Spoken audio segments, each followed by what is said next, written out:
Es tiempo de tiempo ahora. Es tiempo de historia para la acción. Con René Toapanta y Brian Tite. Desde el Poche del planeta.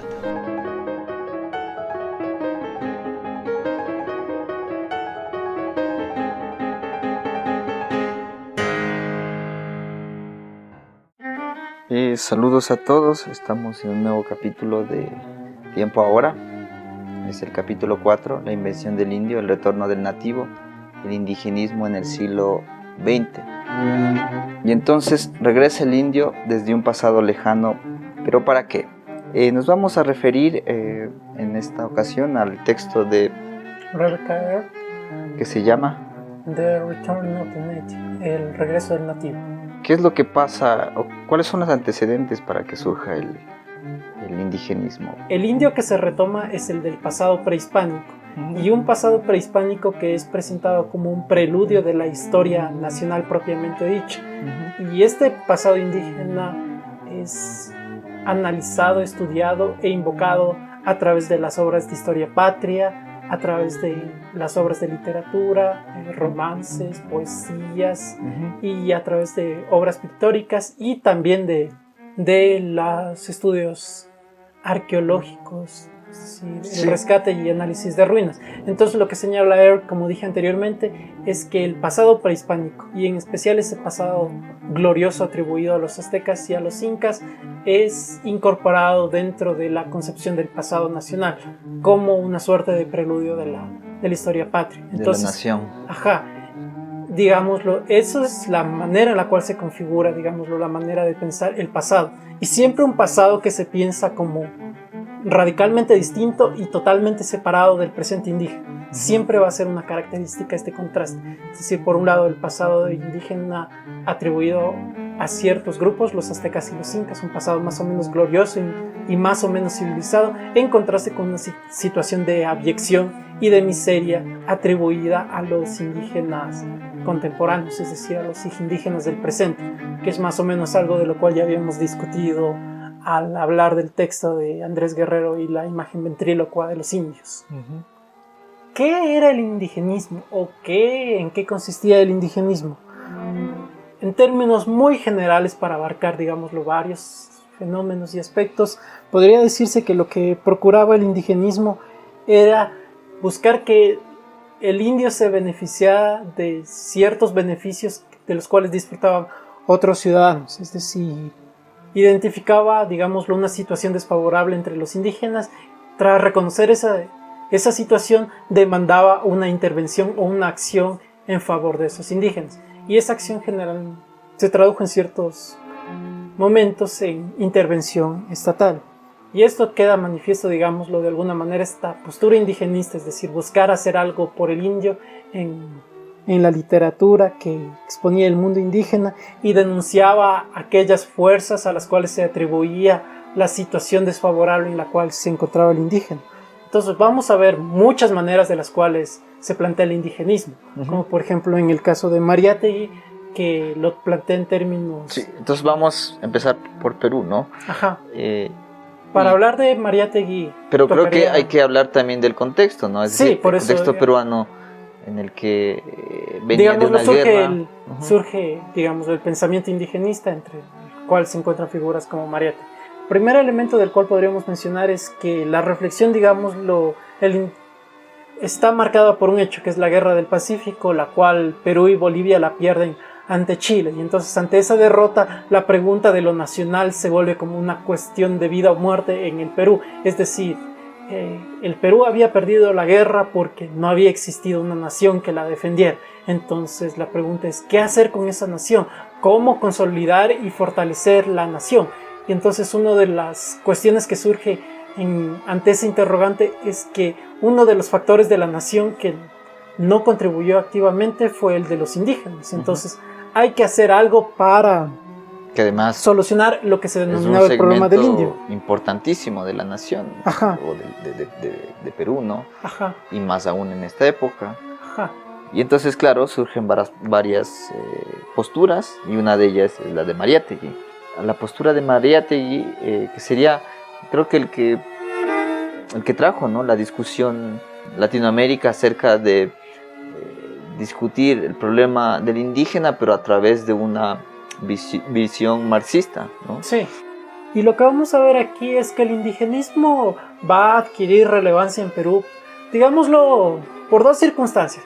Por un lado, porque el indigenismo va a ser, digámoslo, una postura con la cual se van a identificar varios sectores de las clases medias peruanas, porque era una herramienta para ellos para cuestionar, digámoslo, a las oligarquías terratenientes peruanas. Entonces tenía relevancia por ese lado. Y por otro lado, por lo que habíamos señalado anteriormente, que en el caso del Perú el indigenismo de cierta manera llegó a alcanzar un estatus de oficial, justamente en la década de 1920, con la llegada de Leguía, del presidente Leguía, al poder en el Perú. Justamente, una vez que llega Leguía al poder, bajo la consigna de la Patria Nueva, lo que Leguía va a llevar adelante, o al menos va a proponer, es que se formulen leyes para la protección de la raza indígena. Y además, dentro de este interés, digámoslo, va inclusive a surgir instituciones como el patronato de la raza indígena. Entonces, claro, ahí ya estamos viendo justamente de la idea a la práctica, ¿no? Uh-huh. A la fundación de instituciones, uh-huh, que también va a suceder lo mismo en México. Y bueno, y de Perú también hay una corriente cultural muy fuerte, especialmente desde el Cusco, y es, creo, la otra postura importantísima que existe acerca del indigenismo en Perú, ¿no? Y una postura mucho más purista en la cuestión de este pasado glorioso y mítico indígena inca, que se expresaba a través del teatro inca y que formaba parte de una corriente cultural de una élite también, principalmente de clase media blanco-mestiza del Cusco, y que hacía este tipo de representaciones grandes con muchos elementos. También representaba un tipo de pensamiento en la cual se concebía al indígena, justo lo que tú decías, específicamente aquí, como este contraste bien grande, ¿no?, entre el indígena, entre el pasado histórico glorioso y mítico, y el indígena que, a palabras de los mismos pensadores de esta corriente, como Luis Valcárcel, es un sujeto ahistórico, ¿sí?, como perdido en la contemporaneidad, que no sabe de su propio pasado. Lo que tú señalabas, estamos aquí ya hablando de aspectos más eminentemente culturales asociados a las tendencias indigenistas. Tú señalabas justamente el fenómeno del teatro inca, que es estrechamente asociado a las élites cusqueñas, es decir, a un sector particular del Perú, pero que va a adquirir relevancia y carácter nacional, es decir, abarcando todo el espacio peruano. Y justamente la característica que tú señalabas es que este fenómeno obedecía, digámoslo, de manera inicial a intereses locales, es decir, aquellas élites cusqueñas, a través del teatro inca, lo que pretendían era reclamar, digámoslo, ese patrimonio inca, separándolo, digámoslo, de la realidad indígena de aquel momento. Uh-huh. Y entonces lo que vemos aquí en el teatro inca es canalizaciones de tendencias del siglo XIX, es decir, el pasado prehispánico es incorporado dentro de la historia nacional y es incorporado a la manera de una antigüedad clásica, digamos. Pero contrasta mucho con la visión de Mariátegui, ¿no? Sí, porque la visión de Mariátegui se refería, o sea, partía del hecho de la situación del indígena en actualidad, ¿no? Sí, por eso decíamos, en su actualidad, ¿no? Decíamos al inicio que el indigenismo abarca muchos uh-huh. aspectos, muchas tendencias, entonces uh-huh. no podemos decir de que todas las expresiones uh-huh. Culturales ideológicas tenían un factor, digámoslo, obedecían a un mismo objetivo. Es decir, el elemento común del indigenismo era que hacía alusión a la cuestión del indígena y presentaba la cuestión del indígena como una cuestión de la cual debía tratarse y discutirse. lo característico de las manifestaciones culturales en el caso, por ejemplo, del teatro inca, es que se recuperaba ese pasado prehispánico incorporándolo dentro de la historia nacional, en una suerte de antigüedad clásica y al mismo tiempo manteniendo esta tendencia de la cual había hablado del siglo XIX, en la cual se establece esta separación, este quiebre entre las glorias del pasado prehispánico y la abyección y miseria del presente de los indígenas. Bueno, trasladándonos ahora a México. Igualmente nos toca hablar del contexto. Claro, y entonces, en este caso, se puede comparar con los dos. Los dos vienen de un proceso complejo, ¿no? Perú de la guerra del Pacífico, con muchísimas pérdidas en cuestión territorial, pero también a nivel simbólico, a nivel ideológico. Y bueno, México, a partir de una transformación, viene de la Revolución Mexicana, primera década del siglo XX.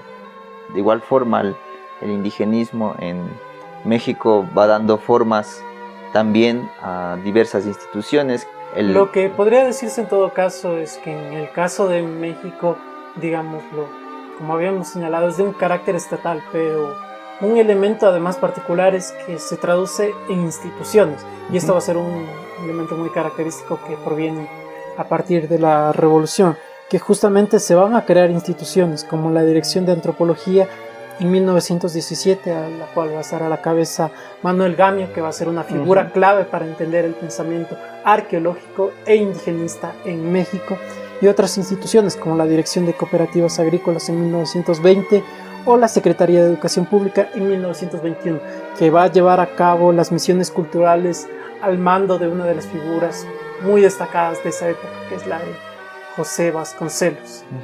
Y el punto más alto, como tú señalabas, en la década de los 30, bajo el sexenio de Lázaro Cárdenas, en el cual está de nuevo la cuestión nacional de incorporar al indio en la nación. Sí, justamente una de las frases de Lázaro Cárdenas respecto a esto es: no seremos una nación completa mientras exista en México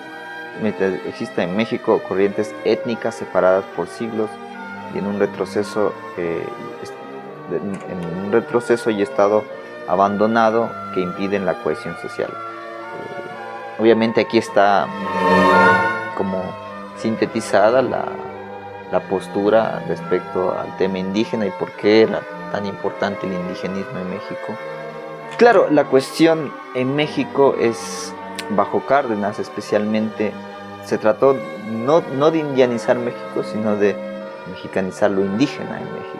También sucede este fenómeno que podría parecer contradictorio, ¿no? Pero que al mismo tiempo, mientras se produce esta exacerbación de alguna forma hacia el pasado indígena, también existe una corriente hispanista, ¿no? Sí, creo que aquí tú identificas dos elementos, digámoslo, en los cuales se puede identificar los alcances y los límites del indigenismo en México, de Perú a inicios del siglo XX. Por un lado, la cuestión del mestizaje, que creo que podremos profundizarlo un poco después, y por otro lado, digámoslo, la cuestión que tú señalas, es decir, de celebración del pasado indígena al mismo tiempo que vindicación de corrientes de hispanistas.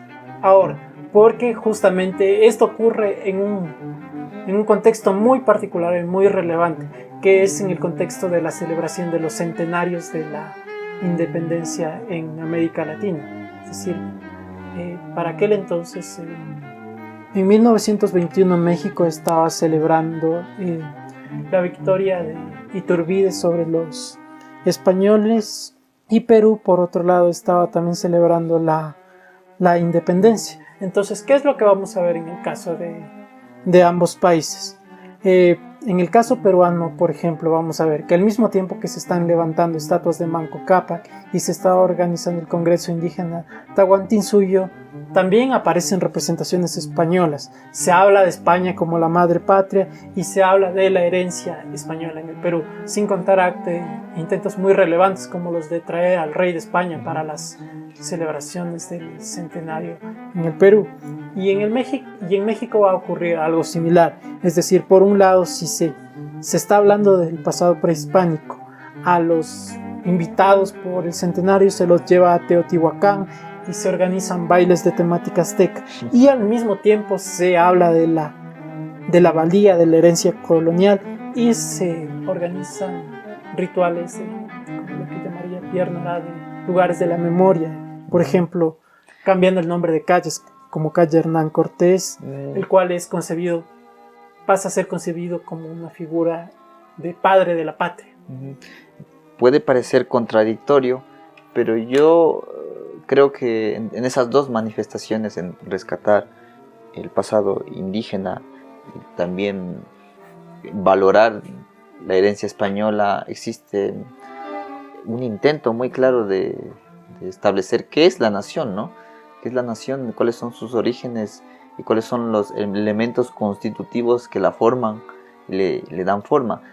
Tal vez también existe esta emergencia por los mismos contextos que se dieron en Perú y en México, ¿no? Es decir, Perú viene de una guerra, finales del siglo XIX, principios del siglo XX, México también. México además tuvo un muy conflictivo y sufrido siglo XIX, ¿no? Con varias invasiones extranjeras, con Estados Unidos, la invasión de Estados Unidos, luego el Imperio francés, la pérdida de la mitad casi del territorio, ¿no? Y entonces existe como en el siglo XX una emergencia de, en realidad, ponerse ahora sí a pensar qué es la nación, cuando en el siglo XIX se estaba más como, estaban ocupados en defender o en sobrevivir, ¿no? De que la nación mexicana sobreviva. Entonces, claro, hay un claro intento en buscar estas dos fuentes, lo indígena y lo español, ¿no? Y lo cual no tiene para nada de contradictorio entre lo uno y lo otro. Claro, el contexto del indigenismo en el siglo XX no puede obviar. Uno de los elementos más importantes es el artístico. No surge de algo de la nada, sino surge también de un interés artístico en el mismo siglo XIX. Y en el siglo XX hay una explosión de realización de obras de todo tipo, especialmente en la pintura y en la literatura. Y cómo no hablar del indigenismo sin mencionar, obviamente, al muralismo mexicano, por ejemplo, que fue importantísimo y ha sido, creo que, una de las corrientes del arte latinoamericano más representativas, con figuras obviamente como Rivera, Siqueiros, Orozco. Sí, creo que lo que podríamos señalar es que, digamos, un elemento en el siglo XX y que repite tendencias del siglo XIX era lo que habíamos señalado anteriormente, es decir, incorporación del pasado prehispánico dentro de la historia nacional, siempre manteniendo esta distinción entre las glorias del pasado prehispánico y la realidad de los indígenas en el presente. Pero si es que hay algo de novedoso, es justamente esta explosión del interés artístico por la cuestión indígena, y esto va a ser muy marcado, como tú lo señalabas, en México con el muralismo. Y esto va a proceder también, como habíamos mencionado anteriormente, de este interés intelectual e institucional desde otras ramas, como la arqueología. Es precisamente Gamio el que señala que debe haber un interés por las formas artísticas indígenas, y esto lo decía Gamio después de las excavaciones que había hecho en Teotihuacán. Y justamente los autores del muralismo, los que tú mencionabas, Orozco, Siqueiros, Rivera, formularon en 1922 la Declaración de Principios Sociales, Políticos y Estéticos, en las cuales reconocían que el trabajo que realizaban era de origen indio. Entonces, lo que esto conllevaba era, y esto va a ser algo muy peculiar del muralismo mexicano, una apreciación del pasado que al mismo tiempo conlleva un interés por el presente indígena. Es decir, aquí vemos una de esas expresiones del indigenismo en la cual se busca unir esta separación entre el pasado y el presente indígena. Lo que vamos a tener en el Perú no va a ser de la misma extensión que en México, pero sin embargo va a haber una expresión institucional, que es la Escuela Nacional de Bellas Artes, principalmente a través de la figura de José Sabogal, quien funge de maestro y de director de esta institución. Y va a ser particular el rol de Sabogal, porque él va a ser uno de los ilustradores de la revista Mauta de José Carlos Mariátegui, e inclusive Mariátegui lo va a exaltar como el primer pintor peruano, porque va a ser, a su criterio, el primero que se ocupa como de la cuestión de lo indígena como un elemento central del arte. Al pensar en el mestizaje, puede pensar en un aspecto creo que más universal, que se refiere al mestizaje desde el punto de vista biológico, pero en Latinoamérica el mestizaje especialmente se dio desde el punto de vista ideológico, lo cual es algo muy interesante y particular de nuestra región, con pensadores y ideas bastante complejas, bastante trabajadas acerca de lo que es el mestizo. Entonces, obviamente, aquí tenemos que hablar de los grandes pensadores, como Vasconcelos en México y Rojas en Argentina. Como tú lo mencionabas antes, Vasconcelos fue el encargado de una de las instituciones más importantes de la Secretaría de Educación y de las Misiones Culturales. Sí, justamente. Fue uno de los puntales, digámoslo, del interés dentro de la revolución por el indígena. Es decir, en el caso de Vasconcelos, proporcionar cultura al indígena. ¿En qué se resume el pensamiento de Vasconcelos? Creo que, además que Vasconcelos es una figura bastante compleja, porque tuvo un inicio muy cercano y fundamental para el pensamiento indigenista, pero luego cambió, mejor dicho, hacia otro tipo de posturas, incluso mucho más polémicas, hasta más o menos perderse su figura ya en los años 30 y 40. Pero creo que la obra fundamental de Vasconcelos es La raza cósmica. En La raza cósmica lo que va a plantear Vasconcelos es que Hispanoamérica tiene una misión, y es una misión de la realización del futuro de la humanidad. Y es esto a lo que está haciendo referencia Vasconcelos al hablar de la raza cósmica, es decir, la realización de la humanidad en el futuro. ¿Y qué es lo que está planteando específicamente Vasconcelos? Que el mestizo, es decir, aquella creación y realidad particular atribuida a Hispanoamérica, va a ser como una suerte de esqueleto alrededor del cual se va a ir generando la carne que va a dar lugar a esta raza cósmica del futuro. Y esta raza cósmica va a hallar su realización en el trópico hispanoamericano, específicamente en este lugar. Entonces lo que está haciendo Vasconcelos diciendo con esto es que todas las razas de todo el mundo van a contribuir a la creación de este nuevo ser humano que va a hallar su realización y su perfección en las tierras tropicales. Pero además también Vasconcelos está contestando, ¿no?, a una corriente europea racista. Sí, es decir, Vasconcelos escribe en la década de los 20 y lo está haciendo en una época en la cual el pensamiento del racismo científico tenía bastante fuerza en el mundo y también se lo discutía en Hispanoamérica. Entonces, frente a aquellas posturas del racismo científico que hablaban acerca de la degeneración de las razas a través del mestizaje, él da la vuelta. Y dice que más bien lo que conduce al mestizaje es un perfeccionamiento hacia un perfeccionamiento, y un perfeccionamiento además que se va a dar en un espacio que también desde ciertas tendencias eurocéntricas se lo concebía como insalubre, que es el trópico, las tierras del trópico. Y entonces, digámoslo, Vasconcelos con su propuesta, digámoslo, trata de derribar y cuestionar varias teorías al mismo tiempo.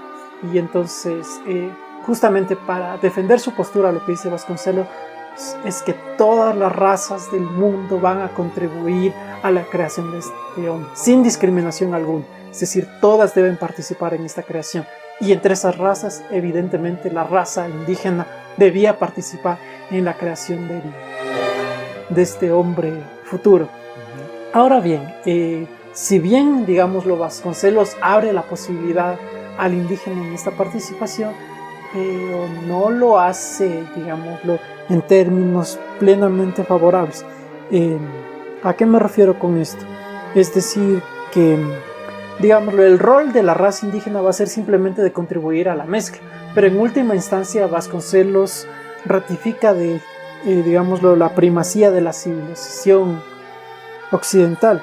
Es decir, ese es el camino de la civilización occidental, es el camino que va a seguir la creación, esta creación del ser humano futuro. Y el indígena... que le va a dar, es justamente el elemento europeo, es el que le da una... Es el camino de la civilización. Es como el que le da un elemento esencial y que le potencia, digamos, a toda esta mezcla, ¿no? Uh-huh. Y claro, ahí también hay una posición asimétrica en relación a los dos elementos que vendrían a formar este nuevo ser. El indígena va a formar parte de la creación de la raza cósmica, pero el camino que va a seguir, por el cual ha de seguir la raza cósmica, no es el camino de la cultura indígena, sino es el camino de la civilización occidental. Es decir, en ese sentido Vasconcelos inclusive da a entender que la civilización indígena ya pasó, su tiempo ya había y pasado. Está obsoleta en este momento. Es decir, los indígenas contemporáneos ya son obsoletos, o su cultura es obsoleta. Ajá. Y no puede más contribuir a la raza cósmica, sino más bien adherirse a ella, ¿no? Y adherirse a ella significa entrar en el Estado moderno, el Estado-nación. Creo que con esto podemos pasar justamente a hablar de la otra figura que tú mencionabas, que era la de Ricardo Rojas. Sí, y Ricardo Rojas también tiene una postura parecida, pero claro, obviamente está hablando desde un contexto diferente. El contexto, como sabemos, argentino, está formado mayoritariamente por una composición étnica europea, por migrantes europeos, pero que al mismo tiempo empieza a pensar qué es la nación y cuáles son los orígenes, y encuentra esos orígenes en lo que se ha denominado el criollismo. Algo que ya habíamos hablado también en el episodio sobre Atahualpa Yupanqui. Sí, que habíamos hablado en la cuestión de la música y cómo la música empieza, especialmente en Argentina y en Chile, empieza a reflejar este pensamiento.